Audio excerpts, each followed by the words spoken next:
Hey, what's up, guys? It's for Thursday, November 5th. Today in 7th grade, we began talking about the types of stress. We talked about compression, which is the squeezing of rocks and makes it thick in the middle and thin on the edges. Then we talked about tension, which is the opposite. It's the pulling apart, so you get thin in the middle, thick on the edges. Then we talked about shearing, which is moving side by side, and it's actually breaking the rock. Remember, this is very similar to our plate boundaries, but this happens in the middle of plates or around the boundaries, not the boundaries themselves. So we discussed those. You guys do have an assignment. It's a worksheet, a front and a back. However, we haven't talked about all of it yet, so it's not going to be due till Monday. So you guys will have a few days to work on that. So Monday that will be due.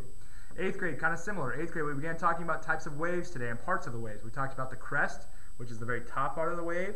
Then we talked about the trough, which is the bottom part. We also talked about wave length and wave height, which are pretty self-explanatory, as well as the frequency. All those are extremely important because we will use that information not only in water waves, but when we get into sound coming up in our next unit. So very important section, this first section. You guys also have an assignment which is due on Monday. It's a front and a back, and like the 7th grade, we haven't talked about all of it yet, so that will be due Monday, and we'll have a little more time to discuss it. Again, both groups, make sure you guys have those things finished for Monday. Hope you guys have a good night. We'll talk to you tomorrow.